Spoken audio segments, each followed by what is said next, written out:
Voici l'Arirang 151. Il existe en 3 couleurs, possède un appareil photo qui prend des photos, une batterie qui contient de l'électricité, et il est possible de le connecter à un clavier de taille normale pour une raison quelconque. Cette caractéristique est assez inhabituelle, surtout dans un monde où les smartphones sont généralement conçus pour être compacts et portables. La possibilité de se connecter à un clavier de taille normale pourrait indiquer une tentative d'attirer les utilisateurs qui ont besoin de méthodes de saisie plus traditionnelles ou qui utilisent leur téléphone pour prendre des notes ou éditer des documents. Je sais ce que vous pensez. Bon sang, je déteste mon téléphone. Il n'a jamais volé en cercle autour de la tête d'une Coréenne. Ce doit être le téléphone qu'il me faut. Cette observation excentrique met en évidence les tactiques de marketing souvent absurdes et exagérées utilisées pour attirer les marchés de niche. Malheureusement, l'Arirang 151 n'est vendu qu'en Corée du Nord. Cette exclusivité fait partie d'une stratégie plus large du gouvernement nord-coréen visant à contrôler la technologie et l'information accessible à ses citoyens. En fait, la Corée du Nord dispose malgré tout d'un marché florissant pour les smartphones. Ce marché n'est toutefois pas alimenté par la demande des consommateurs au sens traditionnel du terme, mais plutôt par des mandats gouvernementaux et une distribution contrôlée. Le type de téléphone que l'on trouve en Corée du Nord et l'infrastructure mise en place pour les faire fonctionner sont tout à fait uniques et particulièrement terribles. Le caractère unique de cette infrastructure découle du double objectif de modernisation et de surveillance du gouvernement. Parlons donc des smartphones nord-coréens, le bon, la brute et le truand, mais surtout le truand. Si les smartphones nord-coréens présentent certains aspects positifs, comme leur capacité à fonctionner au sein d'un réseau très restreint, les aspects négatifs l'emportent largement sur les avantages. Les smartphones, et les téléphones portables en général, sont un phénomène relativement nouveau en Corée du Nord. Leur intégration dans la société a été lente et étroitement contrôlée. Le premier grand réseau de téléphonie mobile n'a fonctionné qu'en 2008. Avant cela, l'accès au téléphone était assez limité, reflétant la crainte du gouvernement d'une communication incontrôlée. Des lignes terrestres ont été construites dans quelques régions du pays, mais environ 90% d'entre elles étaient reliées à des bureaux gouvernementaux ou à d'autres entreprises d'État. Cette statistique souligne la priorité accordée par l'État au maintien de canaux de communication essentiellement destinés à son propre usage et à son propre contrôle. Même pour les membres du gouvernement nord-coréen qui avaient les moyens de s'offrir un téléphone, l'installation d'un téléphone était un processus long, avec des piles de documents pour justifier l'utilité du téléphone et le plan du propriétaire pour le payer. Cet obstacle bureaucratique constituait un autre niveau de contrôle, garantissant que seules les personnes jugées loyales et dignes de confiance par l'État pouvaient accéder à cette technologie. Entre 2002 et 2004, le gouvernement a brièvement testé un petit réseau de téléphonie mobile appelé Sunet, utilisant du matériel d'occasion provenant de Hongrie. Mais il n'a été accessible au public que pendant 18 mois environ, avant que Kim Jong-il ne se fasse presque exploser dans un accident de train près de la frontière chinoise, et qu'il ne ferme tout. Cette fermeture soudaine reflète la réaction rapide du régime à toute menace perçue, réelle ou imaginaire, susceptible de compromettre son contrôle. Le réseau de téléphonie mobile a-t-il quelque chose à voir avec l'explosion? Pas vraiment, mais il fallait bien que quelqu'un soit puni pour cela. Et ce quelqu'un, c'est tout le monde. Cette punition collective est une tactique courante en Corée du Nord, utilisée pour instiller la peur et maintenir l'ordre. En 2008, la Corée du Nord tente à nouveau de créer un réseau de téléphonie mobile contrôlé par l'État. La persistance de l'État à contrôler les communications est évidente dans ses efforts répétés pour établir un réseau qui serve ses intérêts. Et par création, j'entends le fait de tromper une société d'infrastructure égyptienne pour qu'elle construise un réseau de téléphonie mobile, puis de le voler immédiatement. Cet acte de tromperie montre à quel point le régime est prêt à aller loin pour atteindre ses objectifs. Le réseau s'appelle Koryolink et il fournit aux 15 plus grandes villes de Corée du Nord et à certains chemins de fer une couverture 3G assez limitée. Cette couverture limitée n'est pas seulement une question technique, mais un choix délibéré de restreindre le flux d'informations. Mais Koryolink n'est pas un réseau cellulaire ordinaire, c'est pire. Vous ne pouvez appeler que d'autres numéros nord-coréens. Chaque numéro de téléphone commence par les mêmes 8 chiffres et il n'offre aucun accès à l'Internet. Ce réseau fermé est conçu pour isoler la population du monde extérieur. Il est évident que Koryolink permet d'accéder à l'intranet nord-coréen Kwangmyong, qui est complètement isolé. Cet intranet est très éloigné de l'Internet mondial que la plupart d'entre nous connaissent, car il sert d'outil de diffusion d'informations approuvé par l'État. Il s'agit en fait d'un réseau privé d'environ 5000 sites web approuvés par l'État. Ces sites couvrent un large éventail de sujets, tous soigneusement sélectionnés pour s'aligner sur l'idéologie du régime. Vous pouvez lire les nouvelles, réserver un vol sur leur minuscule et terrible compagnie aérienne, regarder des films de propagande sur leur service national de streaming. En fait, tout ce que vous pouvez trouver sur l'Internet normal, à l'exception de la liberté d'expression et de néopais.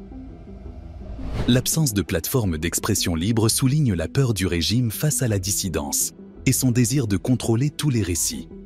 Mais bien sûr, l'accès à ce véritable trésor de contenu sucré ne vaut pas grand-chose sans un smartphone pour le visionner.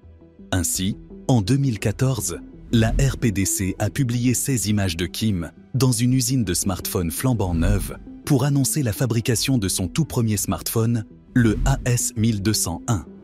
La publication de ces images a été soigneusement orchestrée pour projeter une image de progrès technologique. Normalement, je devrais éviter d'accuser explicitement un gouvernement étranger de mentir.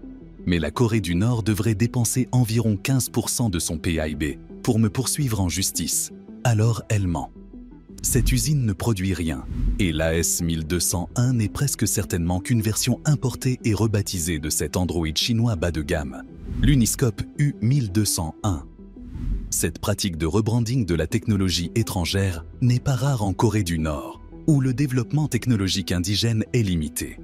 C'est plus ou moins le cas pour les nouveaux smartphones nord-coréens, comme l'Arirang 171 ou le Samsung 8. La tendance à utiliser des technologies étrangères rebaptisées se poursuit, reflétant les défis auxquels la Corée du Nord est confrontée dans le développement de sa propre industrie technologique. En fait, la fabrication de ces téléphones n'a rien de spécial, car la Corée du Nord ne sait probablement pas fabriquer des téléphones. Ce qui différencie ces téléphones, c'est le logiciel complètement fou qui les équipe. C'est sur ce logiciel que les mesures de contrôle et de surveillance du gouvernement nord-coréen sont les plus apparentes. Mon rédacteur Ben a trouvé une version d'Android nord-coréen arrachée à un téléphone appelé Pyongyang 2407 et il a réussi à obtenir cette capture d'écran et un dossier de ces fonds d'écran avant que cela ne se produise. Le fait que de tels logiciels puissent être trouvés et examinés par des personnes extérieures montre à quel point il est difficile pour le régime de sécuriser complètement sa technologie. Heureusement, il n'a pas eu à faire cela du tout, ce que je lui ai dit 5 fois, parce qu'un groupe de chercheurs allemands avait déjà réussi à le faire fonctionner sans casser leurs ordinateurs et avait publié toutes ses conclusions il y a des années. Ces résultats donnent un rare aperçu du fonctionnement interne de la technologie nord-coréenne. Voici donc ce que nous savons. Tout d'abord, le bon côté des choses. Ces téléphones sont livrés avec des jeux, beaucoup de jeux. Les jeux sont l'une des rares formes de divertissement autorisées par le régime, même s'ils sont soigneusement contrôlés. L'Arirang 151, par exemple, est livré avec 5 versions différentes d'Angry Birds, une version déformée de Candy Crush, une copie émulée de Super Mario Galaxy et une application qui émet un bruit très fort et aigu, censé faire disparaître les insectes. L'inclusion de ces applications reflète une sélection quelque peu arbitraire de logiciels, probablement choisis pour leur caractère inoffensif. Mais si ces téléphones sont préchargés avec suffisamment d'Angry Birds pour durer jusqu'à la fin du régime de Kim, c'est parce qu'il n'y a aucun moyen de télécharger de nouvelles applications soi-même. L'impossibilité de télécharger de nouvelles applications est un aspect essentiel du contrôle exercé par le régime sur l'information et la technologie. Encore une fois, ces téléphones ne peuvent pas accéder à l'Internet, et Kwangmyong ne dispose d'aucun magasin d'applications. Ainsi, si vous voulez obtenir de nouvelles applications, vous devez vous rendre au magasin d'applications. Cette obligation de se rendre physiquement dans un magasin est une autre façon pour le régime de limiter et de contrôler l'accès à la technologie. Mais par magasin d'applications, j'entends le magasin d'applications physique, au sens littéral du terme. L'existence d'un lieu physique pour télécharger des applications est un anachronisme dans le monde numérique d'aujourd'hui, ce qui souligne encore davantage l'isolement technologique de la Corée du Nord. Il s'agit généralement d'un comptoir dans un autre type de commerce de détail, comme un magasin d'électronique ou un marché alimentaire. L'intégration de la distribution d'applications dans les espaces de vente quotidiens est une adaptation unique aux contraintes imposées par le régime. Ces comptoirs disposent d'un catalogue des différentes applications qu'ils peuvent vous vendre, qu'ils conservent sur un ordinateur capable de transférer les fichiers directement sur votre téléphone. Cette méthode de distribution des applications est lourde, mais nécessaire dans un pays qui n'a pas d'accès ouvert à l'Internet. Toutes ces applications seront déjà vérifiées par la RPDC, un processus auquel elles devront se soumettre, faute de quoi les téléphones ne pourront littéralement pas les ouvrir. Ce processus de vérification est un élément essentiel de la stratégie du régime, visant à empêcher la diffusion d'informations non autorisées. Comment cela se passe-t-il? Eh bien, je vous préviens, nous allons entrer dans un domaine un peu technique. En fait, la version d'Android qui fonctionne sur chacun de ces téléphones vérifie chaque fichier, chaque photo, chaque chanson, chaque application, pour y apposer une signature cryptée spéciale avant de pouvoir l'ouvrir. Ce niveau de contrôle garantit que seuls les contenus approuvés par l'État sont accessibles sur ces appareils. Ces téléphones acceptent deux types de signatures. Ce système binaire de signature est conçu pour établir une distinction claire entre les contenus sûrs et les contenus potentiellement dangereux. Un fichier peut être marqué par ce que l'on appelle un AtaSign, une clé cryptée, qui ne peut être ajoutée que par le gouvernement nord-coréen et qui confirme que le fichier ne contient pas d'informations dangereuses, comme la manière de faire exploser Kim Jong-un ou le fait que Chicago est une ville cool. L'autre type de signature est appelée signature personnelle, qui ne peut être ajoutée que par l'appareil lui-même, par exemple une photo prise avec l'appareil photo du téléphone, et qui confirme que le fichier provient de l'appareil et non d'un autre endroit. Ce deuxième type de signature permet de s'assurer que l'utilisateur ne peut pas importer de contenu non autorisé à partir de sources externes. Si un fichier ne porte pas l'une de ces deux signatures, comme par exemple une copie de cette vidéo, le téléphone le supprime automatiquement dès qu'il est ouvert. Cette suppression automatique est un outil puissant pour appliquer le contrôle strict des informations par le régime.